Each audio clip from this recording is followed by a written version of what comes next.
Amém, irmãos? Então vamos começar.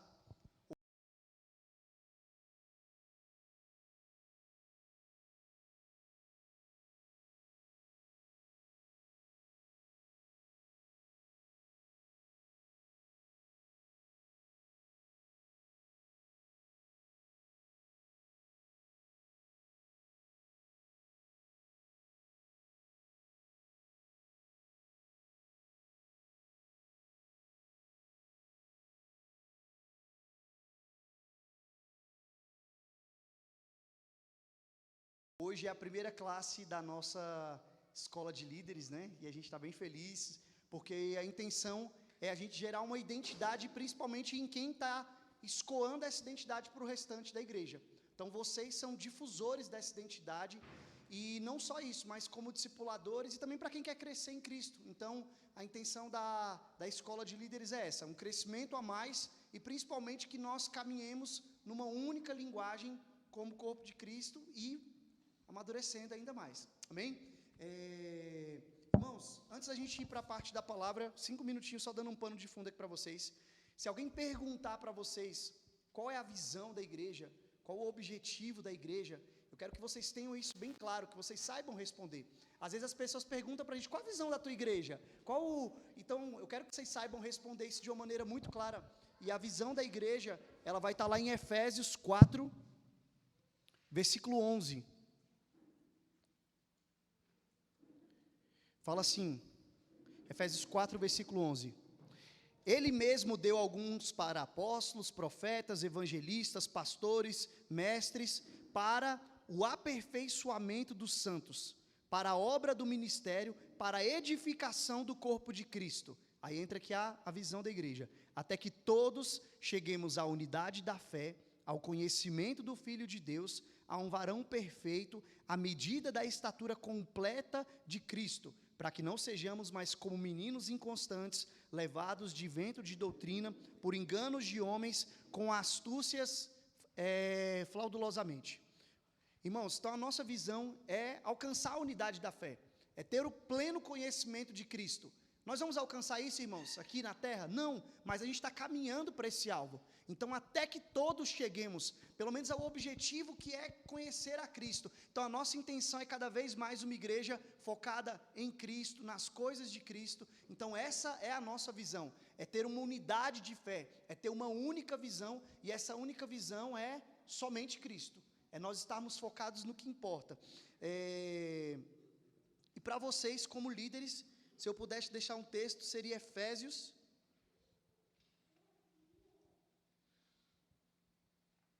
Vamos lá. Perdão. 2 Coríntios 3, versículos 6 ao 9.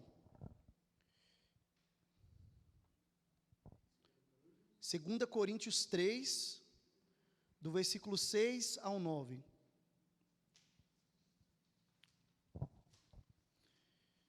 Isso aqui é a visão para vocês. Ele nos capacitou para sermos ministros de uma nova aliança, não da letra, mas do Espírito, porque a letra mata, mas o Espírito vivifica. E a gente vai entender na nossa jornada que esse conhecimento que a gente está estudando aqui não é um conhecimento que mata, não é letra. A gente está estudando e querendo conhecer a Cristo. O conhecimento de Cristo é o conselho para Paulo. Então, assim, para vocês, Deus capacitou vocês para serem ministros de uma nova aliança. Então, a nossa ministração, a nossa palavra, o nosso jeito de liderar é de acordo com a nossa realidade presente, que é a realidade da nova aliança. Então, assim, tudo que a gente fala do Antigo Testamento aponta para Cristo. Tudo que a gente ora, tudo que a gente vive, tudo que a gente prega, canta como Bíblia, a gente crê na plenitude das Escrituras de Gênesis a Apocalipse, mas nós entendemos que toda a Escritura aponta para Cristo. Então, qualquer coisa que nós falarmos, isso nós estamos capacitando as pessoas, porque nós somos ministros de uma nova aliança. Então a gente entende que uma sombra passou e agora nós estamos debaixo de uma nova aliança. Eu queria só deixar esses dois pontos assim bem claros. A gente vai sempre repetir esses pontos, porque o óbvio precisa ser dito. Nós somos ministros de uma nova aliança. Amém? Então assim, tudo que você for pregar, tudo que você for ministrar, E só dando um pano de fundo também em relação a essas ministrações. Vai ter duração de 6 meses. A gente vai ter um encontro presencial e um encontro online. Nós vamos primeiro dar um fundamento bem amplo sobre a Escritura, sobre a palavra, numa cosmovisão, num plano mais amplo, partindo tudo isso apontando para Jesus. E depois, mais no final, a gente vai para uma parte mais prática, também sobre pregação, como você organizar uma pregação, como você organizar suas ideias para expor a palavra de Deus. Então, a gente vai caminhar também de uma maneira mais prática, mas é claro que antes de qualquer coisa prática, a gente vai dar esse pano de fundo da palavra. Amém?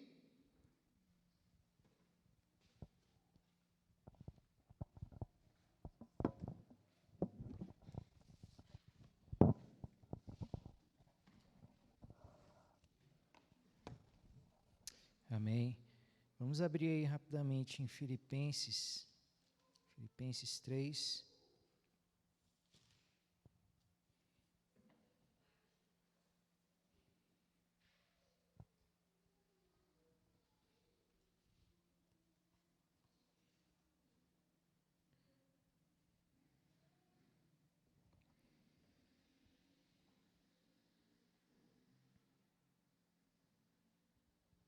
Filipenses 3, verso 7. A gente só vai ler o 7 e o 8.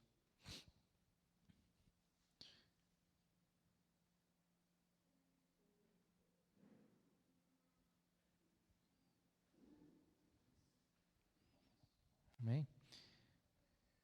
Mas o que para mim era lucro, isso passei a considerar como perda por causa de Cristo. Verso 8. Sim, deveras considero tudo como perda por causa da sublimidade do conhecimento de Cristo Jesus, meu Senhor, por amor do qual perdi todas as coisas e as considero como refúgio para ganhar a Cristo. Amém? Bom, essa aula que a gente vai ver hoje, ela vai ser uma aula bem introdutória, tá? Esse primeiro mês a gente vai trabalhar a respeito do conhecimento de Deus. Então, a gente vai fazer uma aula bem introdutória mesmo, a gente não vai entrar tanto no assunto, hoje a gente vai falar sobre a importância do conhecimento de Deus, mas o que a gente vai trabalhar aqui, tudo que a gente vai trabalhar é importante para você compreender o Evangelho, tá? Pedro ele vai dizer que nós devemos dar a razão da nossa fé. A razão que ele fala ali é a lógica da nossa fé. Qual é a lógica da sua fé? A cosmovisão cristã, ela tem uma lógica. A Bíblia, ela é uma história, ela é um todo. De Gênesis a Apocalipse, está se contando uma única história, que são os atos redentivos de Deus e a revelação progressiva que Ele dá de si mesmo. E toda a história cristã, ela é coesa. E uma das dificuldades que nós encontramos hoje quando nós vamos conversar com cristãos, ou até mesmo olhar para o meio cristão, o contexto cristão que a gente vive hoje, é a incapacidade de olhar e interpretar a Escritura como um todo. Toda heresia nasce a partir dessa incapacidade. Toda heresia nasce quando você pega textos isolados do contexto da Bíblia. A gente tem que entender que Deus está contando uma história de Gênesis a Apocalipse.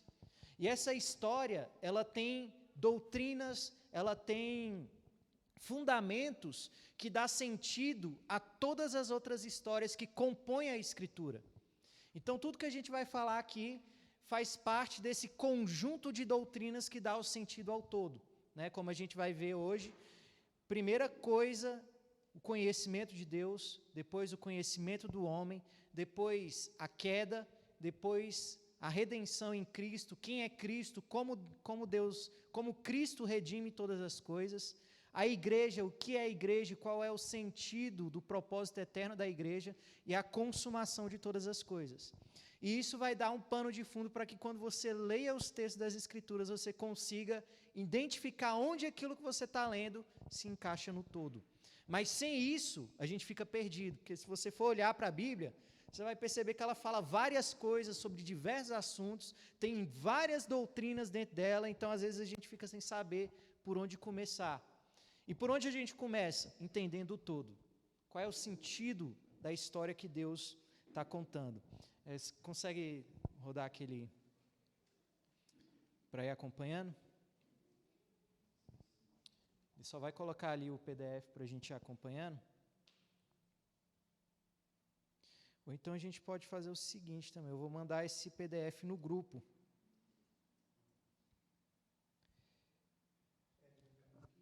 Cadê o grupo? Aqui. Vai ser um mês cada coisa. O primeiro mês, doutrina de Deus, segundo mês, doutrina do homem, terceiro mês, queda, quarto mês, redenção, quinto mês, igreja, sexto mês, consumação. Cada mês a gente vai estar trabalhando. Eu mandei o PDF aí no grupo, tá, gente? Vocês, ali, de fato, para quem tem problema de vista como eu, vai ficar um pouquinho chato. Mas eu mandei no grupo.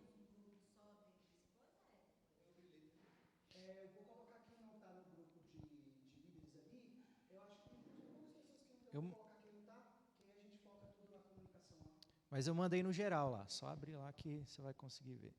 Então vamos lá. O conhecimento de Deus como fundamento da cosmovisão cristã. Por que precisamos falar sobre cosmovisão? O que é cosmovisão? A gente vai ver aqui.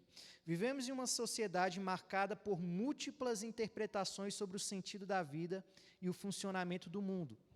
Nesse cenário pluralista, muitas pessoas adotam consciente ou inconscientemente uma mistura de ideias e crenças que muitas vezes se contradizem. E esse problema não é só restrito ao ambiente secular, ele também se manifesta dentro da igreja. Então, o que é cosmovisão? Cosmovisão, a gente vai ver no próximo tópico, é uma visão de mundo, é a forma como nós interpretamos a realidade. E uma das características do mundo que a gente vive hoje é uma mistura de cosmovisões que muitas vezes elas se contradizem, que elas não carregam sentido unidas. Por exemplo, você pega um cristão e aí você entra no Instagram dele lá, aí está lá cristã e aí embaixo está lá ariano. Não é cristão que acredita em signo. Isso é uma contradição sem fim com a fé cristã. Eu não consigo entender como é que a pessoa consegue levar a sério que a posição das estrelas ou dos planetas influenciam na sua persona. Isso não entra na minha cabeça, mas tem cristão que acredita em signo. Isso mostra uma mistura de elementos que nos seus fundamentos se contradizem. A fé cristã com signo não tem nada a ver. Assim como a gente também percebe pessoas que, por exemplo, em um dia estão assistindo uma pregação reformada ali com um bom teólogo e no outro dia está assistindo ali um Dave Leonardo. Por que isso acontece? Porque quando a gente ouve uma pessoa como Dave Leonardo, por exemplo, ali você está ouvindo uma pessoa que ela fundamenta a sua leitura da Escritura, e é por isso que é importante você entender cosmovisão. Ele fundamenta a leitura da Bíblia a partir de aspectos humanistas, misturado com um pouco de psicologia e com um pouco de teologia da prosperidade. Então, a leitura que se faz do Evangelho é a partir desse fundamento. Só que como ele está fazendo uma leitura do Evangelho, a roupagem é cristã, a linguagem é cristã, os versículos são cristãos, mas os pressupostos que ele está fundamentando para fazer a leitura da Bíblia é uma leitura antropocêntrica. Então, a conclusão que ele chega é diferente da conclusão da própria Bíblia. O que a gente precisa entender? Que a Bíblia ela é uma palavra que explica a si mesmo. A Bíblia explica a própria Bíblia. A Bíblia ela tem uma cosmovisão que é dela mesma. Então, quando eu vou ler a Bíblia, eu tenho que interpretar ela à luz dela mesma, à luz da história que ela está contando. Só que quando eu pego uma pessoa que interpreta a Bíblia à luz de uma outra cosmovisão, aí ela vai chegar em resultados diferentes. Então, a gente não vai trabalhar especificamente sobre o conceito de teologia coach, por exemplo, como o Dave Leonardo ele prega, e alguns outros, mas a ideia é justamente essa. Parece cristã, a linguagem é cristã, os textos são cristãos, mas a base pela qual ele está fazendo a leitura da Escritura é outra que não a própria Escritura. porque a Escritura ela tem uma linguagem própria, ela tem uma visão própria, ela interpreta a si mesma. Tá? Então, hoje você tem essa mistura de pessoas que acreditam em várias coisas que são contraditórias. Você, se é um cristão que se diz evangélico, que crê em Cristo, mas tem uma visão antropocêntrica da Bíblia, é contraditória. As duas coisas não podem coexistir, mas a gente dá um jeito de fazer com que elas coexistam e a gente dá sentido para elas. Então, hoje é comum vermos o Evangelho sendo mesclado a filosofias e ideologias que deturpam a mensagem original de Cristo e dos apóstolos, criando uma cosmovisão que não reflete a verdade das Escrituras. Isso não só no âmbito da igreja, tá? Por exemplo, o conceito de relativismo, que tudo é verdade. Como é que você pode dizer que o ateu está dizendo a verdade e que um cristão está dizendo a verdade? Isso é completamente ilógico. Ou o ateu está certo e Deus não existe, ou o cristão está certo e Deus existe e criou todas as coisas. É impossível que ambos estejam certos. Mas o que a pós-modernidade e o relativismo diz? Que todos os dois estão certos. Então o que ele está fazendo? Ele está mesclando duas cosmovisões que elas se excluem mutuamente. Você consegue perceber? Um está dizendo que Deus não existe e o outro está dizendo que Deus existe. Como é que ambos podem estar certos? Não tem como. Só que a perspectiva que a gente vive hoje de pessoas é essa mescla de coisas que não fazem sentido algum. Então é importante a gente entender o que é cosmovisão.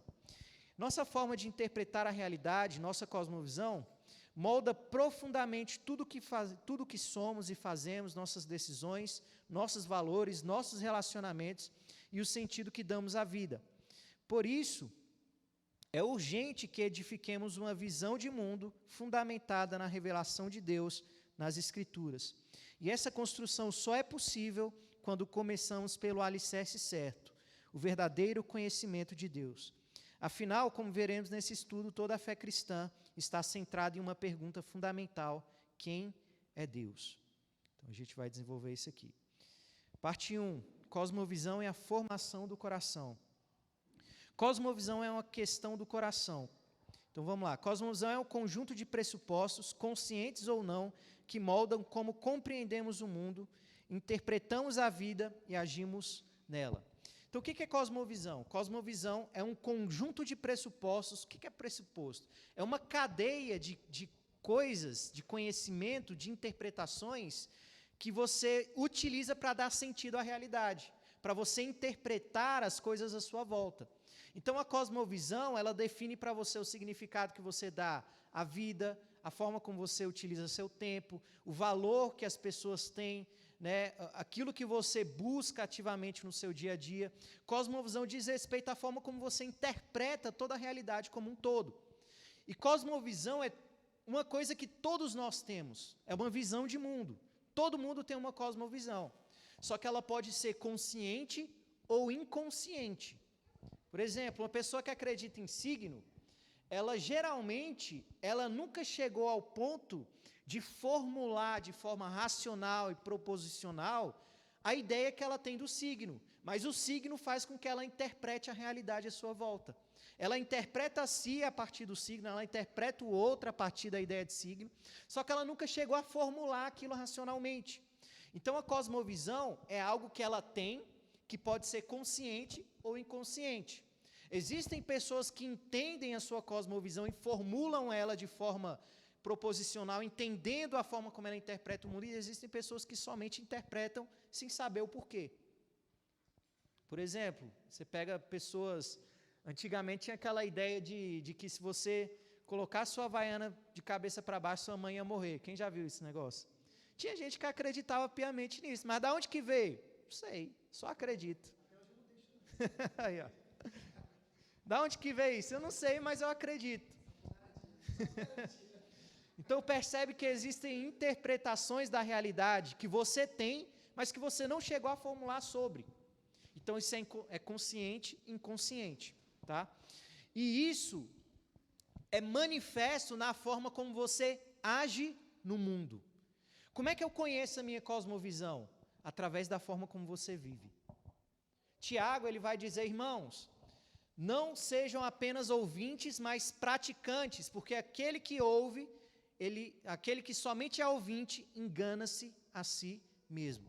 O que Tiago está dizendo? Que não interessa a sua profissão de fé, não interessa o que você diz a respeito de Deus, de fé cristã, se a sua vida não está aparada nessa realidade.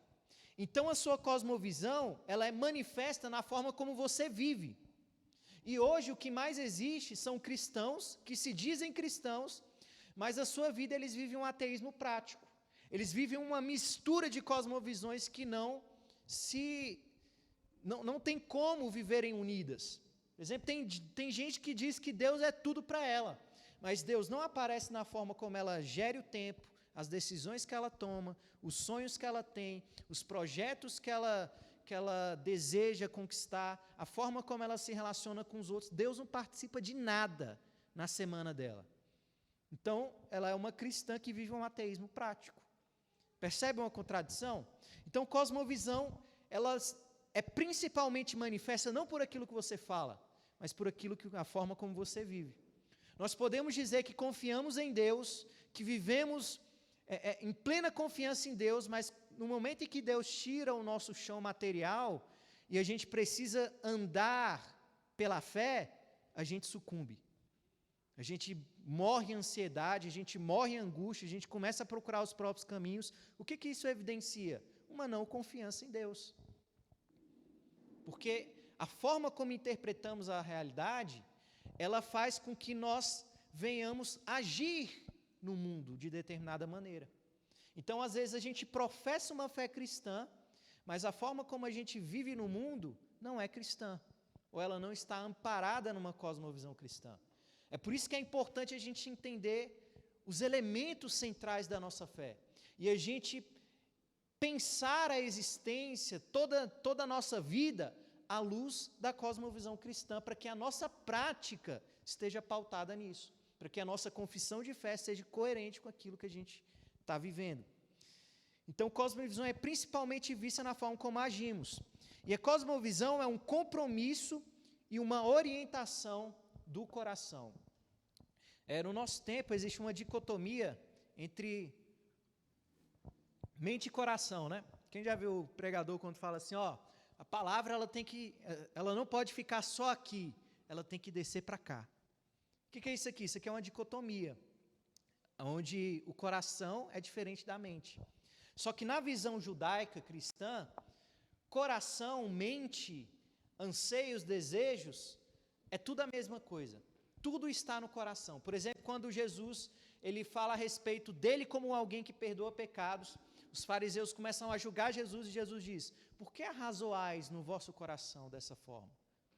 Por que vocês pensam em vosso coração? O coração é o centro da nossa mente, é o lugar onde nós pensamos. Assim como é a sede dos nossos afetos, é a sede dos nossos desejos, o coração para o judeu é a sede de tudo aquilo que o ser humano é.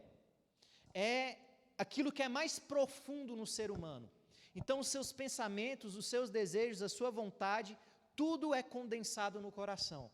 É por isso que em Provérbios 4, Salomão vai dizer que do coração procede todas as fontes da vida. Então, a Escritura ela não faz distinção entre mente e coração. Coração é aquilo que o ser humano é mais profundamente. E tudo que o ser humano faz é fruto daquilo que está no seu coração. É o que Jesus diz.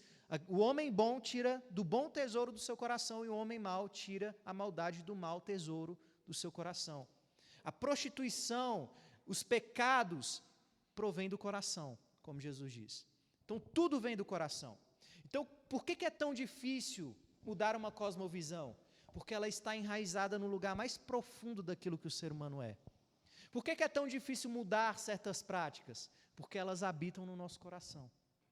Porque a forma como interpretamos a realidade está no fundamento do nosso ser, que é o coração. A forma como pensamos no mundo vem de lá. É por isso que quando o Espírito vem, ele vem atuar no nosso coração. Só que ao mesmo tempo também o pecado está no nosso coração, motivo pelo qual é tão difícil se desvencilhar dele.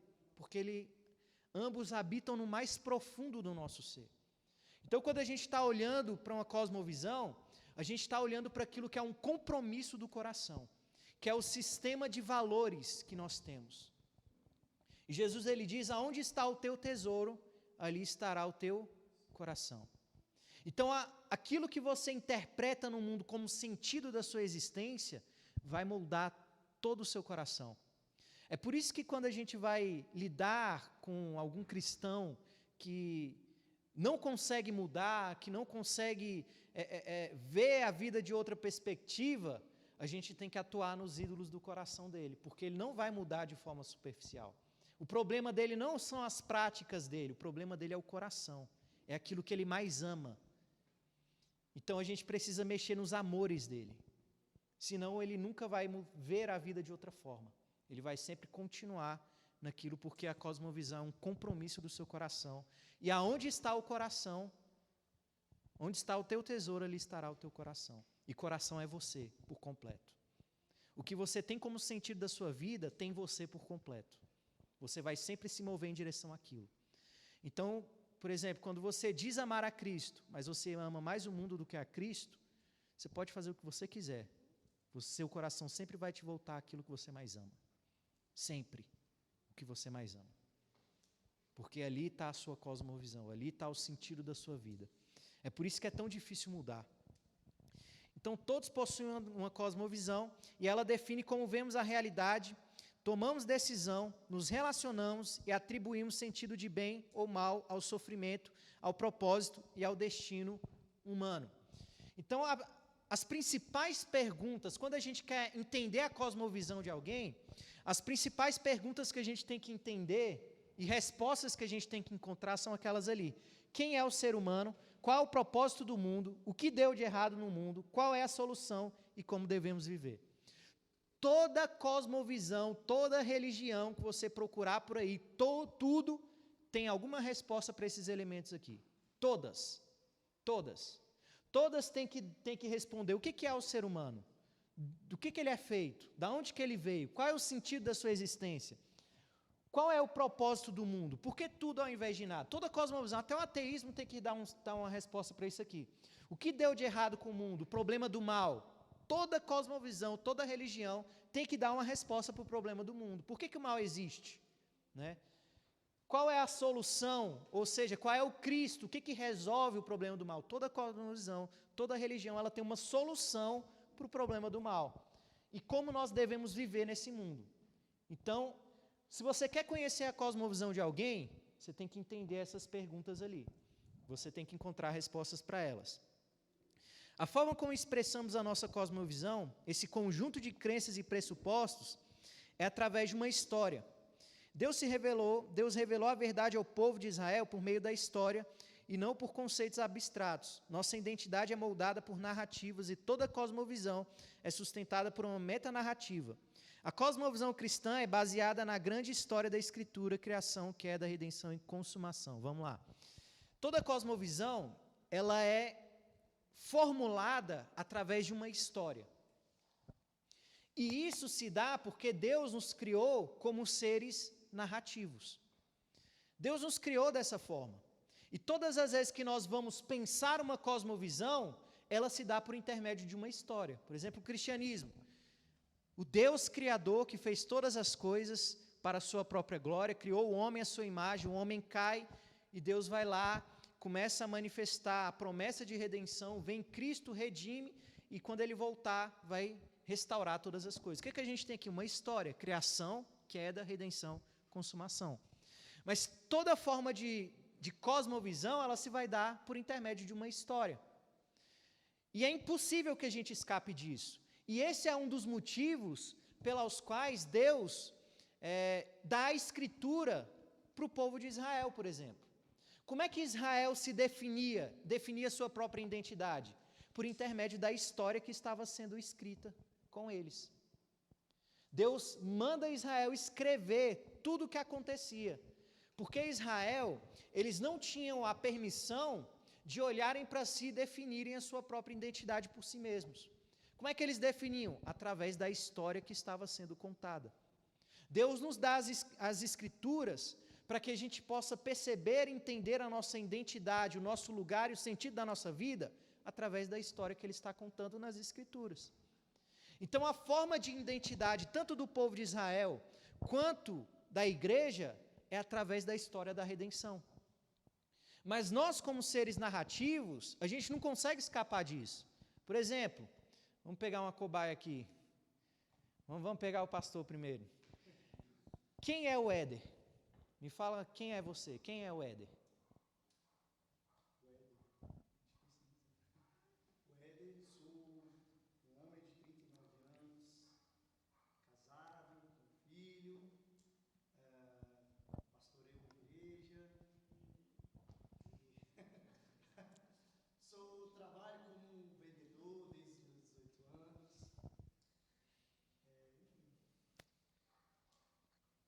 Tem mais que o Éder é? Ministro de louvor, canto, sou uma pessoa muito sonhadora, extremamente agitado, extremamente prático, entusiasmado, extremamente agitado, mais ou menos por aí. Vocês conseguiram perceber o movimento que aconteceu aqui? Quando ele... tá latente, né? Primeira coisa. Porque se você me perguntar, a primeira coisa para mim é: sou filha amada do Pai. Essa é a porque eu já ouvi muito essa perguntinha. Uhum. Mas sou filho, mas antes eu diria, antes de eu saber exatamente, eu falaria: eu sou professora, porque é o que está mais latente em mim, né? Mas olha como é que é interessante. Quando você pergunta quem você é, o que você faz? Você conta a história da sua vida. Como é que você se define? Através da sua história. Ah, eu nasci num lugar tal, sou filho da fulana de tal, sou casado com pessoa tal, tenho tantos filhos, filho tal, eu faço aquilo. Como é que eu me identifico? Uma história. Porque a gente é um ser narrativo. É impossível você escapar disso. Para você descrever quem você é, você precisa contar uma história. E não só a história define a sua identidade, como a história, aquilo que a gente chama de metanarrativa, que é a história que Deus está contando, é aquilo que deve definir o sentido da nossa história. O que é metanarrativa? É a história maior. Qual é o sentido da existência? É aquelas perguntas ali que a gente viu. Quem é o homem? Qual o sentido do mundo? O que deu errado? Metanarrativa é a história que dá sentido à nossa história. E a Escritura ela é uma metanarrativa. Ela é uma cosmovisão que é baseada nesses 4 capítulos. E quando a gente vai pensar na Escritura como um todo, a gente não pode perder nenhum desses capítulos. Porque se você perde um capítulo da Escritura, você perde todo o sentido dela. Por exemplo, o capítulo da criação. É na criação que você tem o Deus que cria, a intenção de Deus e o propósito para o qual Deus criou. Se não existe um sentido original, um criador que pensou, que estabeleceu as coisas com um propósito, então não existe sentido para a queda. Porque o que é queda? É errar o alvo. Mas se não tem um criador, se não tem uma lógica na criação, então você errou que alvo? Não existe alvo para você errar. Então percebe que se você não tem a doutrina da criação, você também não tem a doutrina da queda. Se você não entende a doutrina da queda, que mostra o ser humano errando o alvo que Deus estabeleceu, então não tem sentido para a redenção. Porque o que é redenção? É retornar o ser humano ao alvo original que Deus criou. Então, se você não entende o que é queda, você cria o seu sentido de queda. Você inventa queda para você. Queda é a angústia que eu sinto, é não ter o dinheiro que eu quero, o sonho, realizar os meus sonhos. Queda é qualquer coisa, você inventa. Se você não tem redenção, então você também não tem consumação, você não tem esperança de nada. Então, se você perde um capítulo do Evangelho, da Escritura, você perde tudo. Se você não entende a criação, a queda, a redenção e a consumação como essa única história que Deus está contando, você vai chegar numa conclusão final completamente bizonha. Você vai chegar numa conclusão de Evangelho diferente da própria cosmovisão da Bíblia, porque ela é uma história coesa, tá? Eu acho que nesses capítulos, né? Só porque está gravando. Quando alguém for falar, pede. A gente vai deixar gravado para as próximas turmas. Acho que nesses 4 capítulos da história, o mais perigoso talvez não seja nem você se perder nisso, mas essa mistura que ele está falando. Acho que, não sei se vocês estão percebendo, até o fio de ouro ali, o fio da meada de tudo que o Herbert está falando, o primeiro passo é considerar tudo como perda diante do conhecimento de Cristo, justamente porque essa é a nossa cosmovisão. É uma visão de acordo com os padrões do mundo. E às vezes até com os padrões do que a gente aprendeu, do que era cristianismo, e não está correto. Então a gente precisa considerar tudo como perda diante do verdadeiro conhecimento de Cristo. E como ele falou, geralmente, essa mistura que é o perigoso. Eu acreditar que a minha queda é falta de dinheiro, que a minha queda, o meu problema principal é estar doente, que meu problema principal é uma questão que eu tenho na minha família, e a pessoa vai vir para a igreja, e ela vai vir por uma queda errada, ela nunca vai entender por que ela precisa de Cristo, ela nunca vai entender a redenção, porque no dia que ela resolver o problema dela, ela vai embora, e ela nunca vai entender que existe uma consumação. Então, isso que o Herbert está falando, a gente precisa ter tão claro como o evangelho, como o cristianismo, porque ele dá sentido para tudo. E quando você vai comparar a forma que a Escritura interpreta a realidade com as outras, você vai perceber que o Evangelho é o único sistema de fé que não tem furo. Se você comparar com outras visões de fé aí, outras visões de mundo, você vai ver que cada uma delas deixa um furo no sentido da realidade. O cristianismo é a única que não faz isso. Se a gente algum dia tiver a oportunidade, a gente vai fazer essa comparação com outras.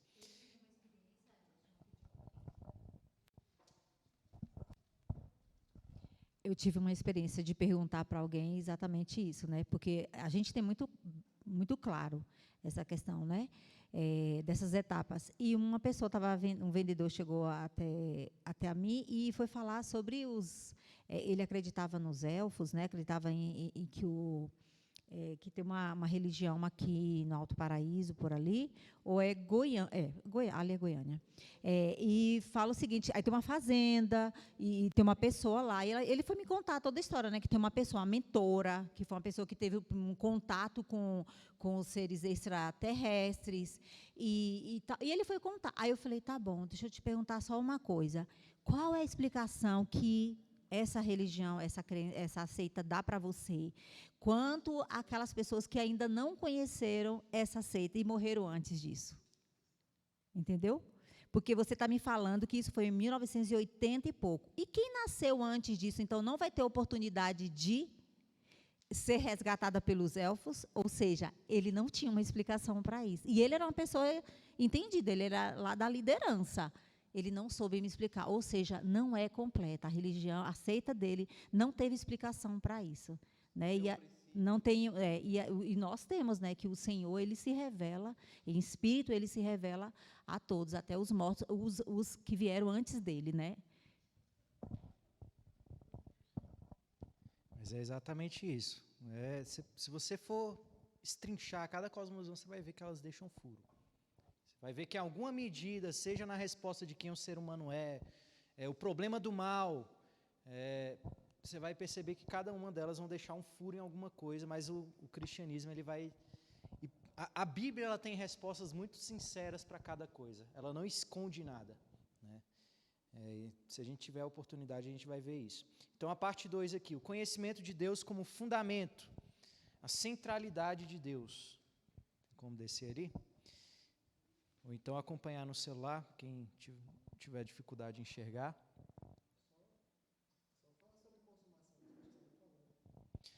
Que consumação é o retorno de Cristo, né? Quando ele vai fazer com que tudo volte ao estado original, só que ao mesmo tempo tem uma continuidade e uma descontinuidade. A continuidade é que o mundo que a gente conhece hoje, a ordem criada, os céus e a terra, eles vão ser restaurados. Tem muita gente que tem um conceito de que a criação vai ser destruída, né? Mas a cosmovisão bíblica diz que vão ser novos céus e nova terra. E a consumação é o retorno à ideia original, aquilo que o homem experimentava no Éden, só que de forma muito mais aprofundada, porque agora a gente está unido a Cristo, a gente está unido à natureza de Deus. E a consumação se dá com o retorno de Cristo. E quando a gente não tem essa visão de consumação, o nosso cristianismo, ele se torna sem esperança. Né? É o que Paulo diz. É o que Paulo diz, 2 Coríntios, 1 Coríntios. Se Cristo não ressuscitou, vã é a nossa fé.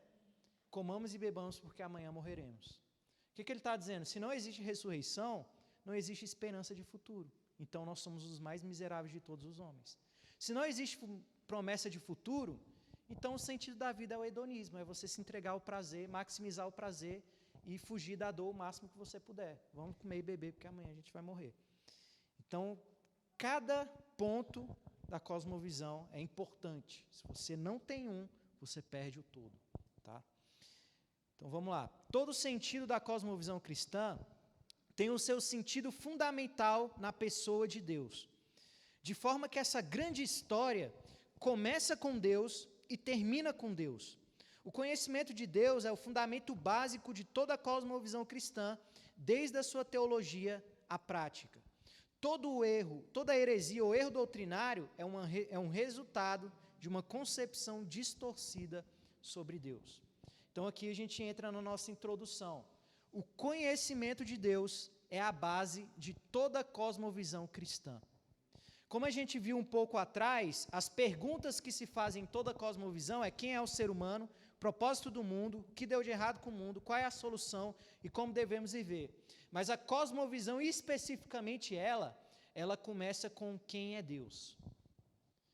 A resposta para essa pergunta vai determinar para você as respostas de quem é o ser humano, qual é o propósito do mundo, o que deu de errado com o mundo e qual é a solução e como devemos viver.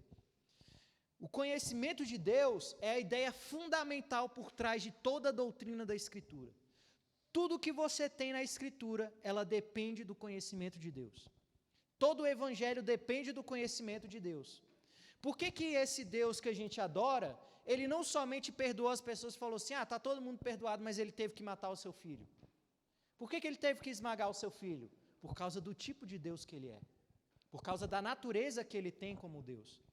Então, o Evangelho, toda a doutrina cristã, o sentido pelo qual ele criou todas as coisas, quem a gente é, tudo depende da resposta que damos, quem é Deus. Tudo, e eu não estou exagerando aqui, tá? De forma que toda heresia, todo erro doutrinário, ela começa com a concepção errada de Deus. Eu fico doido com gente que olha para as heresias lá fora, porque está acontecendo no mundo, e elas ficam buscando respostas a partir do meio do caminho. Você quer encontrar a resposta? Por que existe por que a teologia coach ela está como está? Por causa da resposta que eles dão a quem é Deus. As igrejas inclusivas, por exemplo, como é que elas constroem aquilo? Por causa da resposta que elas dão em quem é Deus. Eles dizem que Deus é amor. Só que o conceito de amor que elas dão a Deus é um conceito da cultura pós-moderna de amor, e não o conceito que Deus define como amor na Escritura. Toda heresia, todo erro doutrinário nasce com uma resposta errada de Deus. Você for pegar, por exemplo, as grandes seitas que a gente tem aí, por exemplo, como os Mormons, como os Testemunhos de Jeová, toda aquela formulação teológica que eles têm, vem a partir da negação da divindade de Cristo. Todo erro, toda heresia se dá a partir de uma concepção errada de Deus. E toda doutrina depende de uma concepção correta de Deus. A cosmovisão está fundamentada em Deus, de forma que essa grande história, ela começa com Deus e ela termina com Deus. Deus criando todas as coisas e Deus assentado no trono na Nova Jerusalém e o povo dele ao redor dele. Começa e termina com Deus. Toda a história é definida por Deus. Da mesma forma que todos têm uma cosmovisão, todos os cristãos fazem teologia, tendo uma concepção de Deus. Quer estudem sobre isso e estruturem isso ou não. Contudo, esse conhecimento de Deus e esse fazer teológico é axiomático não apenas aos cristãos, mas todo ser humano. Toda cosmovisão deve dar uma resposta para a pergunta quem é Deus. Isso aqui é importante. Porque todos nós temos um conceito de Deus. Quer você tenha estudado sobre isso, quer você não tenha estudado sobre isso.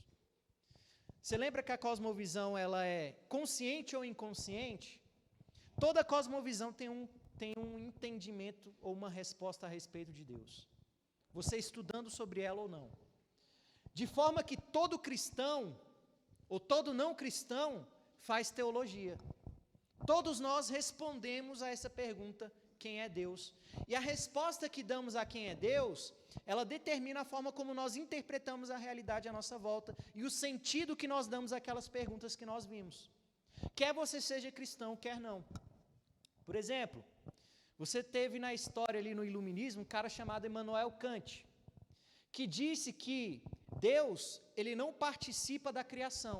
Ele criou todas as coisas, mas ele não faz parte dela. É aquela ideia de um relojoeiro que cria um relógio, dá a corda e o relógio funciona por si mesmo. Deus, Kant dizia, ele habita no número, no transcendente, e ninguém pode dizer nada sobre ele. Porque ele não pode ser acessível ao ser humano. Ele habita em luz inacessível. E aí, com essa teologia que Kant fez, ele pavimentou o caminho para o ateísmo e para o agnosticismo. Antes disso, eram raríssimos os ateus.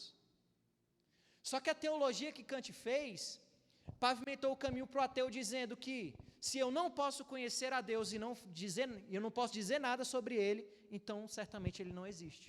O agnóstico ele diz, se eu não posso conhecer a Deus, então ele não pode me cobrar nada, porque ele não se revelou a mim. Então a teologia de um cara fundamentou toda uma revolução que pavimentou o caminho para aquilo que a gente tem como naturalismo filosófico, que é o ateu que nega Deus na criação, e como o agnóstico que fala que se Deus existe ou não faz diferença, porque ele não pode cobrar nada de mim.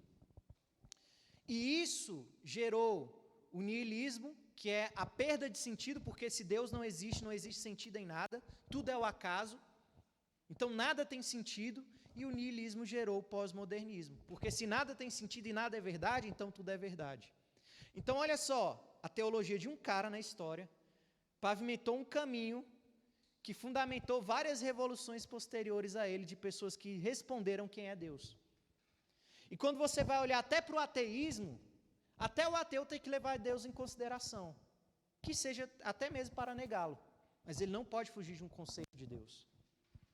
Então por que eu estou dizendo isso? Porque eu quero que você perceba que não é só o cristão que diz que faz teologia, não é só o cristão que dá uma resposta a respeito de quem Deus é, mas até mesmo não cristãos, um cara que diz que Deus não pode ser conhecido, que não pode falar nada sobre Deus, e o argumento já é em si contraditório, porque se ele não pode falar nada sobre Deus, por que ele está dizendo então?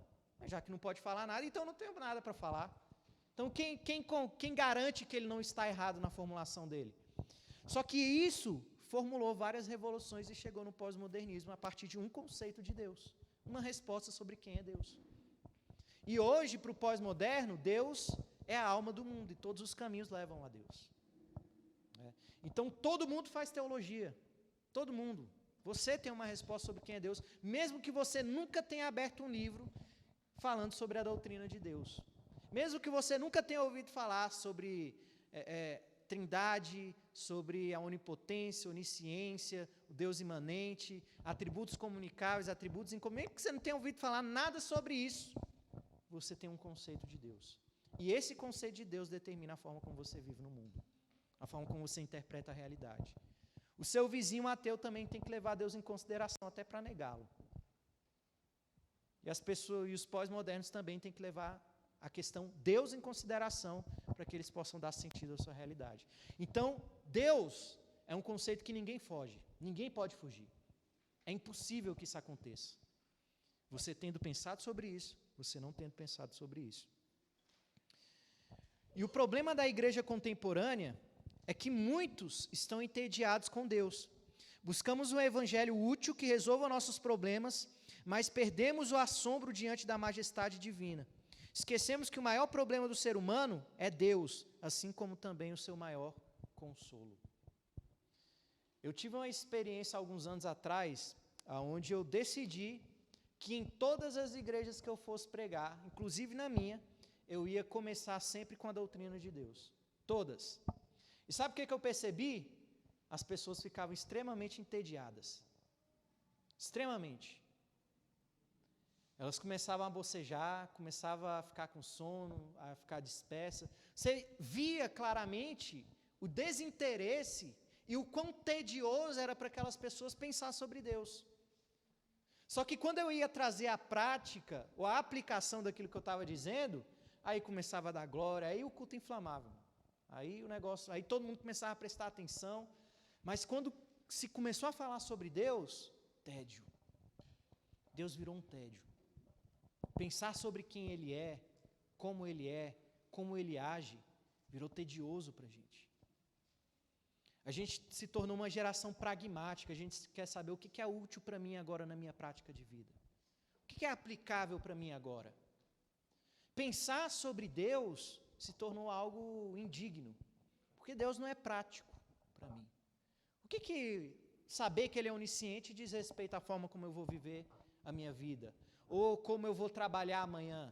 O que isso interessa na minha vida? A gente quer um evangelho útil para as nossas demandas humanas. Só que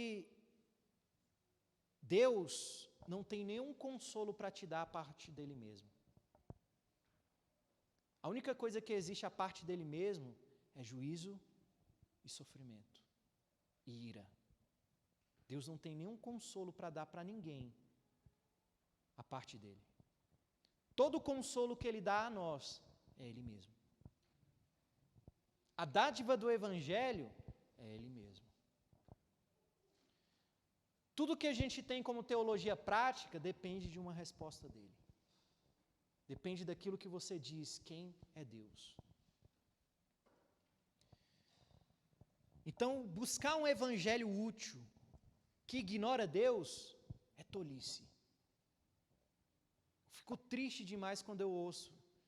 Por exemplo, já ouvi isso na minha família, de pastores da minha família, dizendo, esse negócio de doutrina de Deus aí é coisa de faculdade. Gente, é o começo e o final da Bíblia. Começo, meio e fim. A Bíblia é a revelação progressiva que Deus dá de si mesmo. Não existe nada, nenhuma doutrina que pode ser formulada a parte dele. Mesmo que você não estude sobre isso, você vai ter uma resposta a respeito de quem ele é. A Bíblia nunca oferece bênçãos separadas de Deus. Toda esperança, justiça e salvação só existe por causa de quem Deus é. E olha só essa frase de... Será que tem aí?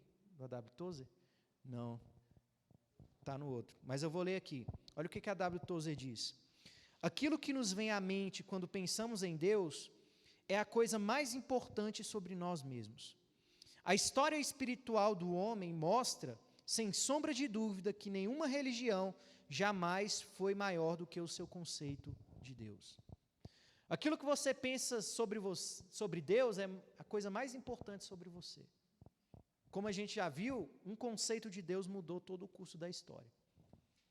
Aquilo que vem à sua mente quando você pensa Deus, determina como você vive a sua vida, como você interpreta a realidade e as suas esperanças mais fundamentais. É aquilo que é mais importante sobre quem você é. E para nós cristãos ainda mais, porque nós fomos feitos à sua imagem. Toda religião no mundo, ela está fundamentada e entrincheirada no seu conceito de Deus. Ela nunca vai além do seu conceito de Deus. Não entendi. Ela nunca vai além do conceito que ela tem de Deus. Aí ele vai continuar aqui. A adoração é elevada ou indigna na medida em que o adorador acalenta pensamentos altos ou baixos sobre Deus. A questão mais grave que a igreja se defronta sempre é o próprio Deus. Se fosse possível extrair de alguém uma resposta completa à pergunta, o que lhe vem à mente ao pensar sobre Deus, seríamos capazes de afirmar com precisão seu futuro espiritual. Porque esse é o fundamento de toda a teologia. Parte 3 aqui, a gente vai começar a andar mais rápido, para a gente terminar. Uma revelação relacional. Deus não é uma ideia a ser discutida, mas uma pessoa a ser conhecida. Ele se revela por meio da história e do relacionamento. A Bíblia é o registro da sua revelação pessoal. Ele não se limita a conceitos, ele age, fala, conduz e salva. A revelação de Deus não é apenas jornalística ou informativa, ela é relacional e histórica. Deus nos chama a participar da sua história e não apenas observá-la. Então, o Deus que se deu a conhecer, ele não deu a conhecer, ele não se dá de uma forma jornalística para você apenas entender conceitos sobre ele. Mas tudo o que Deus revela a respeito de si é te convidando para participar dele. Toda revelação de Deus na Escritura é participativa. A história que Deus está contando na Escritura, essa história redentiva, é nos convidando a participar dela. Toda revelação de Deus nunca é inaplicável. Não existe entendimento sobre Deus que não seja aplicável à nossa vida. Porque toda a doutrina de Deus, tudo aquilo que Ele revela a si, cada atributo que Ele nos diz que Ele tem, é um convite para que nós participemos e experimentemos isso dele, na nossa realidade imediata, na nossa vida cotidiana. Então a revelação de Deus, ela não é jornalística, ela é pessoal. Deus sempre se revela nos convidando a fazer parte dele. Tá? O Deus da história é o Deus que nos convida a fazer parte dela. E aí a gente vai ver isso nos nomes de Deus. Abre aí comigo Êxodo 3,14.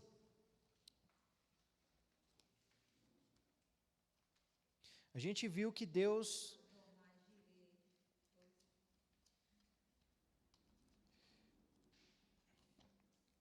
A gente viu que Deus criou o ser humano como um ser narrativo, que se define a partir de uma história, e que a forma como nós nos identificamos na vida é a partir de uma história, e Deus nos convida como parte dessa história.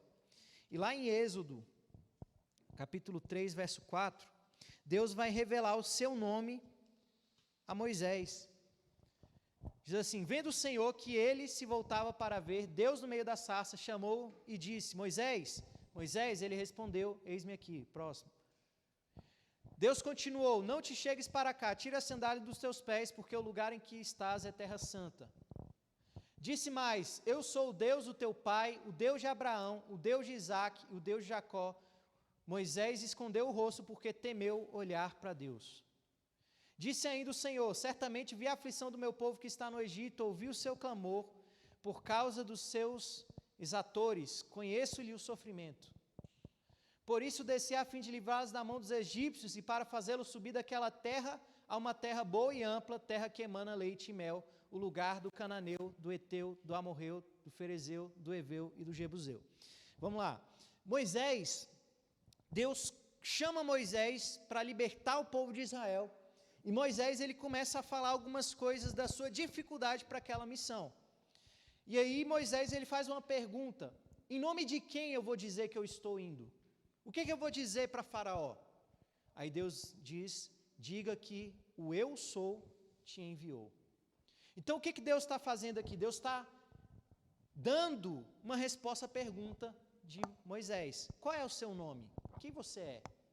Por que Moisés está fazendo essa pergunta? Porque os deuses do Egito eram todos bem identificáveis, todos tinham seus nomes, todos tinham suas imagens, então todo mundo sabia identificar os deuses do Egito. Então Moisés pergunta para Deus: quem é você? Em nome de quem eu estou indo? Deus diz: eu sou, que é traduzido por Yahvé, que mais tarde foi perdendo a pronúncia. A gente não sabe a pronúncia original disso, foi perdendo ao longo do período, porque o judeu, ele tinha medo de pronunciar o nome de Deus, então a gente perdeu a pronúncia como ela de fato é. E aí mais tarde virou Jeová. Mas o que esse nome significa? O nome Yahvé, ele traz os três tempos dos verbos, passado, presente e futuro. Quando Deus está dizendo ali eu sou, pode ser corretamente traduzido no original, no hebraico, para eu serei o que eu serei, ou eu serei o que eu quiser ser. O que Deus está falando para Moisés ali a respeito de si? Ele está dizendo: olha Moisés, vocês não podem me ter como os deuses do Egito. Vocês não têm domínio sobre mim, porque eu sou. Aqui mostra a imutabilidade de Deus, a autoexistência de Deus. Deus, ele não se submete ao tribunal da lógica humana. Da onde que vem Deus? Como é que ele começou a existir? Ele simplesmente é. Ele existe desde sempre. É o que ele está respondendo a Moisés. Mas algo que Deus está mostrando para Moisés aqui é que eu serei o que eu quiser ser.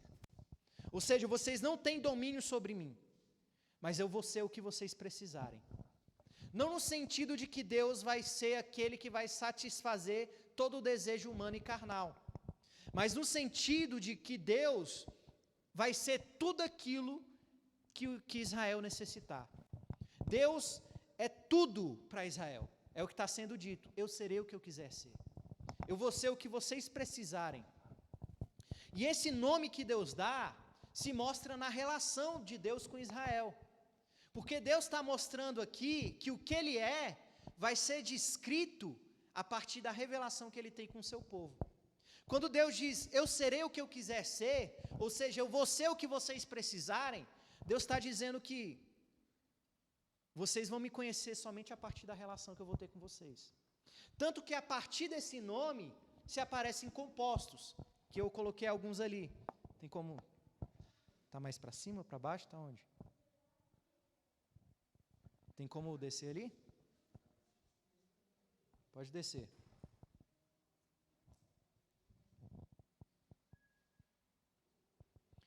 A partir do nome Yahvé, que vai ser Jeová, vai aparecer os compostos. Jeová Jirê, Jeová Tsebaote, Jeová Nissi, que é o Deus é a minha bandeira, esqueci de colocar. Jeová Rafa, o Senhor que cura, Jeová é o meu pastor. Então, olha só que interessante. Deus está dizendo para Moisés, eu vou ser o que vocês precisam. Ou seja, a revelação de Deus está atrelada à comunhão de Deus com o seu povo. Então, a partir do momento em que o povo de Israel começa a se relacionar com Deus, aí eles vão tendo entendimento a partir do composto daquilo que Deus se revelou para eles. Por exemplo, eles em necessidade, ali no caso, o texto de Gênesis 22, onde Abraão vai sacrificar Isaac. Jeová Jirê, é o Deus que provê. Então, a partir da comunhão deles com Deus, o Deus que provê o cordeiro, como Abraão diz, Deus proverá o cordeiro, meu filho. Ou Deus que provê o maná, Jeová Jirê. Como é que eles sabem que Deus é o Jeová Jirê? A partir da comunhão que eles têm com Deus. Porque eles percebem que na comunhão com Deus, Deus é o seu provedor. O Jeová Tsebaote, o Senhor dos exércitos, no meio da guerra, eles percebem que Deus é aquele que está à frente, que Deus é quem conduz o seu povo na batalha. Mas como é que eles conhecem esse Deus? A partir de uma relação com Ele. Eu vou ser o que for necessário. Eu serei tudo o que vocês precisam. E como é que eles conhecem esse Deus? Na comunhão com Ele. A partir do momento em que eles vão vivendo uma história com Yahvé, eles vão descobrindo que Yahvé é o Yahvé Jirê, Yahvé Tsebaote, Yahvé Nissi, que é aquele que ganha e peleja as batalhas por nós, Yahvé Rafa, que é aquele que cura. Então você percebe que a revelação que Deus dá ao povo de Israel é uma revelação aonde só é entendida a partir da história que Deus estabelece com o seu povo. A revelação que nós temos de Deus, ela é conhecida a partir da comunhão que Ele nos dá de si. Não é algo jornalístico, não é um mero estudo em onde a gente bota Deus distante, assim, agora a gente vai estudar Deus como um artigo científico. Não, é um Deus que nos convida a participar da sua história. Ele dá o seu nome a Moisés. Ele está dizendo, vocês só vão me conhecer a partir da relação comigo. E aí o povo... Hã?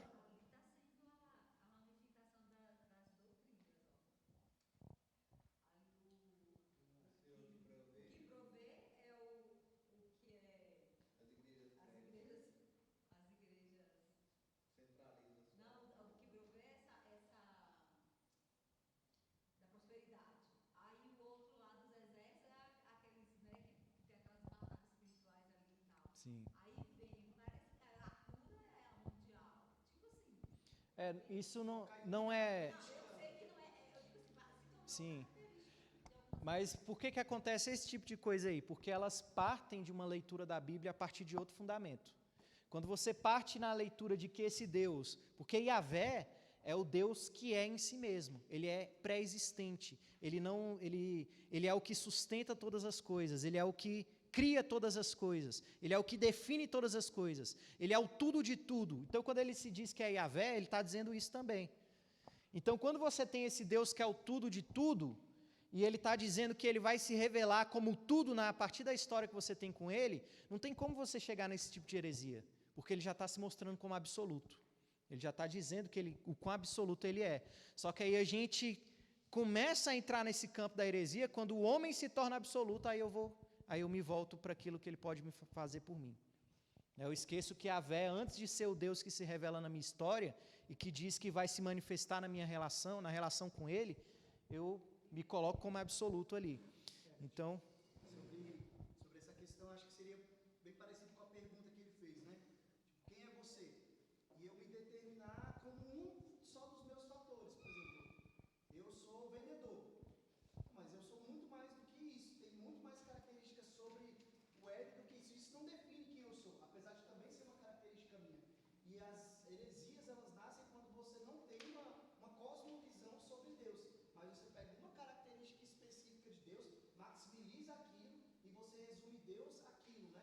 E é o que a gente vê nas heresias. Ou você pega aquilo, aí mistura com conceitos humanos, maximiza uma característica de Deus, mistura com conceito humano e vira aquela bagunça toda. Mas Sim. tem uma amplitude, né, sobre a visão de Deus. A falta do pleno conhecimento de Deus faz com que você se relacione só com a facilidade. Exatamente. Quando você... E Paulo, ele adverte a igreja o tempo todo sobre você buscar, e ele sempre usa essa palavra, o pleno conhecimento de Deus. Paulo, ele joga a gente para uma visão de plenitude, de amplitude desse conhecimento, nunca se isolar num conhecimento específico sobre quem é Deus. A gente vai trabalhar um pouco mais disso em próximas aulas. A gente vai ver como é que a geração que a gente vive hoje, ela separa um conceito de santidade, justiça e amor. Elas não conseguem juntar as três coisas e ver como elas funcionam juntas. E quando a gente começa a enfatizar um atributo em detrimento de outro, a gente começa a dar respostas sobre Deus que Ele não deu a respeito de si. Tudo que Ele é em conjunto, Ele é um só. A gente não pode entender um atributo em conflito com o outro. A gente não pode enfatizar um como mais importante e outro como menos importante. É como Jesus diz, aquele que crê em mim, como diz as Escrituras, não como eu acho, não como eu penso, não como eu quero, mas como Deus se revela. Você tem que comer o cordeiro inteiro, você não pode pegar aquilo que é bom para você. E essa revelação de Deus como um ser relacional é tão dessa forma, que olha o que ele vai dizer no verso 15, que ele é o Deus de Abraão, Isaque e Jacó. O Yahvé, que diz que vai se dar a conhecer a partir da comunhão, ele é o Deus de Abraão, Isaque e Jacó. O que isso significa? Que ele é o Deus que se inclina e começa a fazer parte da história dos homens. Ele é o Deus que me redime na minha história e me faz parte da sua história. Ele não é só o Deus do cosmos, ele é o Deus de seres humanos na história. Ele é o Deus de Abraão, de Isaque, de Jacó. Ele é o nosso Deus, que faz parte da nossa história, que entra na nossa história. E a gente só conhece esse Deus a partir da revelação dele. E essa revelação é sempre um convite para participar dele. Nunca é jornalístico. Tudo que Deus está dizendo a respeito de si, Ele está te chamando e te convidando a experimentar e participar disso. A gente vai ver, a gente já está terminando, eu vou ter que pular alguma coisa aqui. Vamos lá. E essas revelações apontam para Jesus Cristo, que no Novo Testamento se identifica como eu sou. Você vai perceber algo interessante, que em cada aliança que Deus estabelece ao longo das Escrituras, Ele traz uma nomeação para si. Por exemplo, para Abraão, ele se revelou como El Shaddai, como Todo-Poderoso. Para Moisés, ele se revelou como o Eu Sou. Já no Novo Testamento, na Nova Aliança, ele se revela como Pai, Filho e Espírito. Jesus ele vai dizer, ele vai pronunciar esse Eu Sou sobre si mesmo. Ele vai dizer Eu Sou. Ou seja, o Filho é o Yahvé. E Jesus ele diz que ele veio para revelar a Deus. E qual é o Deus que o Filho vem revelar? O Pai. E qual é o Deus que o Pai e o Filho vêm revelar também? O Espírito. Então, em cada aliança, você vai ver que existe uma revelação a mais de quem Deus é. Porque você tem que entender algo, a Escritura é uma revelação progressiva, tá? Deus vai progressivamente se revelando através da história da redenção. Então, a vida eterna é essa, que conheçamos a Ti, o único Deus verdadeiro, e a Jesus Cristo, a quem enviaste. Então, o Deus que é o Deus que participa da nossa história, que diz que Ele é tudo o que nós necessitarmos nessa vida. E aí é onde a gente vai aprendendo esses compostos, onde Deus é o Deus que provê, o Deus que sara, o Deus que cura. Ele é tudo o que precisamos na comunhão com Ele. E a vida eterna que esse Deus vem oferecer, é Ele mesmo. A promessa de vida que Ele vem nos dar é o próprio Deus. O que é vida eterna? Vida eterna não é viver para sempre. O conceito bíblico de vida eterna é conhecer a Deus, a Ti como único Deus e o Seu Filho a quem enviaste. E a palavra conhecer aqui é iada, que significa, que traz a ideia de uma relação íntima. É uma palavra utilizada para descrever quando o casal se torna uma só carne, quando eles consumam o casamento. Então Jesus está dizendo aqui que experimentar vida eterna é conhecer a Deus. É através do conhecimento de Deus que nós experimentamos a vida que Ele vem nos dar, porque Ele é a vida que Ele vem nos dar. Ele é o eu sou, que é tudo o que nós precisamos. Ele é a vida eterna. Deus é a vida que vem nos oferecer no Evangelho. Vamos para a parte 4 aqui, que eu vou passar que nem bala. Conhecer a Deus transforma tudo. O apóstolo Paulo, ao conhecer a Cristo, passou a considerar tudo como perda. Seu sistema de valores foi totalmente ressignificado. Da mesma forma, conhecer a Deus transforma nossa forma de ver o mundo, de tomar decisões, de lidar com a dor, prazer, trabalho, família e morte. Tudo começa com Deus. Você lembra que a cosmovisão é uma questão do coração? É uma questão que está enraizada naquilo que somos, e é por isso que é tão difícil mudar. É por isso que é tão difícil eu largar vícios, pecados, porque ela está enraizada no profundo do meu ser. E qual é a única coisa capaz de mudar um coração? O conhecimento de Deus. Que é quando você não apenas ouve a respeito dele, mas quando você participa dele. É o conhecimento de Deus. É quando o ser humano experimenta a vida eterna. O que é a vida eterna? Conhecer a Deus. Uma relação com Ele. É a única coisa capaz de mudar um coração vicioso, um coração cheio de pecado, é conhecê-lo. A única coisa capaz de mudar uma cosmovisão da forma mais profunda é conhecê-lo.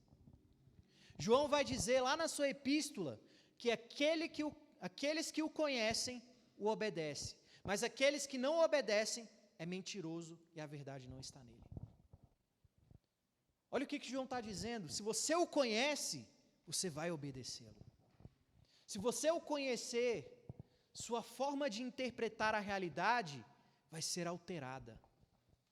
Quando Paulo ele fala que aquilo que para mim antes era lucro, ele estava falando da sua vida do judaísmo pregresso.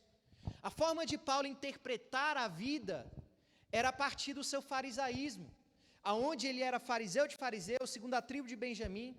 Ele era a nata da sociedade. E era tudo que tinha valor para Paulo. Era a forma como Paulo interpretava a realidade. Era a forma como Paulo vivia a sua vida. Era a partir do farisaísmo. Era a sua cosmovisão. Mas aí Paulo fala que passei a considerar tudo como perda por causa do conhecimento de Cristo. Meu Senhor, por quem perdi todas as coisas. Qual foi a única coisa capaz de mudar a cosmovisão de Paulo? Conhecimento de Cristo.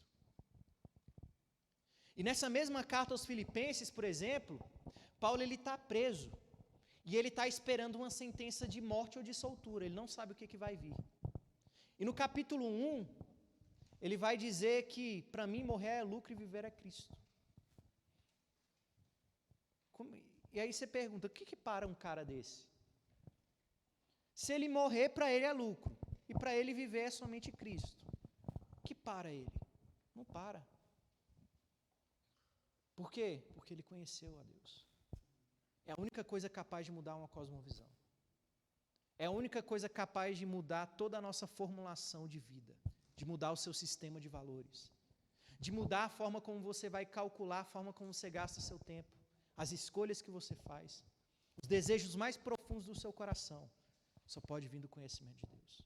Não existe outro método. Não existe outra forma. Para o judeu, o temor do Senhor era o princípio de sabedoria. Você vai ver, principalmente no Antigo Testamento, a ideia de temor do Senhor. Era algo que regia a forma como o judeu interpretava a realidade. O que é temor do Senhor? A palavra temor ali significa literalmente medo, tá? Se for tirada do seu contexto. Mas quando olhado para o Yahvé, que se faz parte da minha história, que se torna condescendente, que se inclina para mim, e eu entendo que esse Deus também é um Deus de amor, então esse medo, ele se torna um profundo respeito. É o entendimento de que esse Deus que é santo, também me ama. Só que ele continua sendo santo. E ele tem que ser levado a sério. Ele não pode ser desprezado. O temor do Senhor é levar Deus a sério. É pensar em Deus e a partir de Deus em todas as minhas decisões. É pensar na minha relação com Deus antes de qualquer coisa. Existem muitas pessoas que vivem a partir de temor de homens, do conceito de cultura, o que é ter ou não ter na minha cultura, mas a vida do cristão, ela é fundamentada no temor a Deus. Eu não estou preocupado com a cultura, eu não estou preocupado com o que os outros pensam primariamente, eu estou preocupado com Deus. Deus é o fundamento pelo qual eu vivo e tomo as minhas decisões. O temor do Senhor é isso, e é o princípio da sabedoria. A cosmovisão cristã está toda fundamentada à luz de quem Deus é, e todas as perguntas fundamentais da cosmovisão são compreendidas quem é Deus. E não temais os que matam o corpo e não podem matar a alma, temei antes aquele que pode fazer perecer no inferno a alma e o corpo. Isso aqui é uma citação de Jesus, tá? Jesus está dizendo, olha, vocês não têm que temer quem é capaz de matar o seu corpo, mas aquele que, além de poder matar o seu corpo, pode te lançar no inferno. Ele está falando de Deus aqui. É aquele que nós devemos temer. Então vamos só para a conclusão aqui. Vivendo a teologia no chão da vida. O Salmo como exemplo. Nos Salmos vemos pessoas reais. Eu só vou ler isso aqui e a gente termina agora de fato. O Salmo vemos pessoas reais, com dores reais, interpretando a vida à luz de quem Deus é.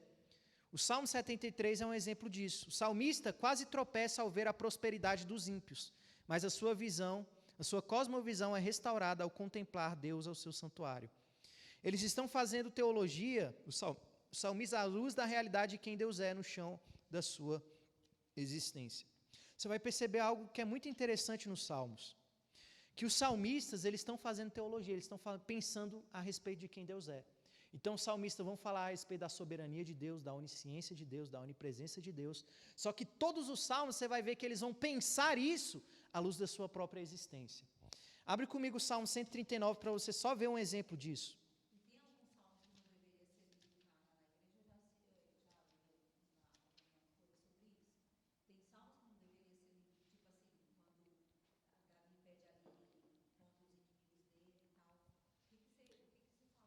São os salmos imprecatórios, né? Eu acredito que eles devem ser lidos à luz do seu contexto, né? A vingança, ela pertence ao Senhor, e Davi era uma figura messiânica. Então, Davi, como figura messiânica, está apontando o que Deus vai fazer com seus inimigos. Então, existe a gente não faz isso, a gente não mata os nossos inimigos como acontecia naquela época, mas a gente tem que entender que Davi era uma figura messiânica. Quando Jesus voltar, ele vai destruir os seus inimigos. Ele vai esmagar todos os seus inimigos. Vamos lá, Salmo 139. Olha só como é que isso é belo. Olha só, Senhor, Tu me sondas e me conheces. Sabes quando me assento e me levanto. De longe percebes os meus pensamentos. Sabe muito bem quando trabalho e quando descanso. Todos os meus caminhos são bem conhecidos por Ti. Antes que a palavra me chegue à língua, Tu já conheces inteiramente, Senhor. O que Davi está falando aqui? Ele está falando da onisciência de Deus. Ele está falando sobre a doutrina da onisciência de Deus. Mas como é que ele está fazendo aqui? Tu me sondas, Tu me conheces. Sabe quando eu assento, quando eu me levanto. Ele não está olhando para Deus de uma forma distante. Ele está olhando para um Deus que é onisciente, mas que o está convidando a experimentar essa onisciência à luz da sua vida terrena. Ele está fazendo teologia no chão da existência dele. Tu me cercas por detrás e por diante, e põe a tua mão sobre mim. Tal conhecimento é maravilhoso demais, está além do meu alcance, e tão elevado que eu não posso atingir. O que ele está falando aqui? Sobre a doutrina da onipresença de Deus. Tu me cerca por detrás e por diante. Mas percebe Deus é onipresente, mas Ele é aquele que está na minha frente, por trás de mim, Ele é aquele que me cerca. Você percebe como a percepção de Davi sobre quem é Deus molda toda a percepção da vida dele, como ele se vê, como ele vive no mundo. O Deus que sabe todas as coisas, como Jesus diz, é o meu Pai. A onipresença de Deus, principalmente no Novo Testamento, é sempre apontada à luz da paternidade de Deus. Jesus diz: não andeis ansiosos de coisa alguma, porque o Pai sabe. Ele é onisciente. Ele sabe antes mesmo de você abrir sua boca. Mas percebe como isso, Jesus está trazendo isso para a nossa vida prática. Não andem ansiosos de coisa alguma. E aí a gente entende por que a gente vive numa geração tão ansiosa. Pessoas tão angustiadas, com vícios, escravas do pecado, porque elas não conhecem a Deus. Elas não sabem quem Deus é. Deus é um tédio para elas. Mas olha como Davi está pensando em Deus aqui. Quando o salmista diz: aquietai-vos e sabei que eu sou Deus, mas quem é Deus? Como é que eu vou me aquietar se eu não sei quem Ele é? Para onde poderei eu escapar do teu espírito? Verso 7. Para onde poderia fugir da tua presença? Se eu subir aos céus, lá estás. Se eu fizer a minha cama na sepultura, também lá estás. Se eu subir com as asas da alvorada e morar na extremidade do mar, mesmo ali a tua mão direita me guiará e me susterá. Mesmo que eu diga que as trevas me encobrirão e que a luz tornará a noite ao meu redor, verei que nem as trevas são escuras para ti. A noite brilhará como o dia, pois para ti as trevas são luz. Olha só como é que Davi está fazendo teologia. Como ele está pensando em Deus e como Deus molda a forma como ele vive. E repetindo uma frase que eu disse no meio da pregação, Deus não tem nenhum consolo a dar a nós a parte dele mesmo. Se pensar sobre Deus para você é tedioso, eu lamento te dizer, ele não tem nenhum consolo à parte dele. Se olhar para a Escritura e pensar sobre quem ele é, sobre a forma como ele revela, não é algo que é digno dos seus pensamentos, ele não tem nenhum consolo para te dar a parte dele mesmo. O Evangelho que ele veio nos dar é ele mesmo. A vida eterna é conhecê-lo, experimentar a vida. Você quer mudar de verdade? Conheça-o. Como é que a minha vida está toda desandada, está tudo problemático, o mundo está cheio de heresia. Onde que a gente começa? Quem é Deus? E isso mesmo em momentos em que a vida não faz sentido. Eu gosto muito disso nos Salmos. Tem salmo, irmão, que se eu fosse Deus eu não deixaria aqui. Porque tem salmo que o salmista está desesperado. Ele está falando: de noite eu encharco o meu leito, não há esperança para mim, se tu não me socorrer eu morrerei. Tem salmo que não existe esperança nenhuma, mas sabe qual é o interessante do salmo que parece não ter esperança nenhuma? É que mesmo diante da dor e do não entendimento do seu presente momento, ele está orando a Deus. É só você olhar para a cruz. O abandono cósmico que Cristo sofreu, porque ele foi abandonado por tudo e por todos. O Criador foi abandonado pelo mundo porque ele se fez pecado e se fez verme, o mais miserável de todos os homens. Foi abandonado pelos homens e abandonado por Deus, porque ele se fez pecado. E aí, mas Cristo mesmo assim, ele expressa o brado de abandono. Por que tu me abandonaste? Jesus expressa a dor que ele estava sentindo por causa do abandono que ele teve. Mas antes de expressar qualquer abandono, ele diz: Deus meu, eu me sinto abandonado, fui abandonado por todos, mas tu continuas sendo meu Deus. Não tem para onde fugir. Mesmo diante da dor, de não entender a situação, eu estou orando a Deus. Tu continuas sendo meu Deus. E como é que eu vivo isso? Conheça-o. Só existe essa forma.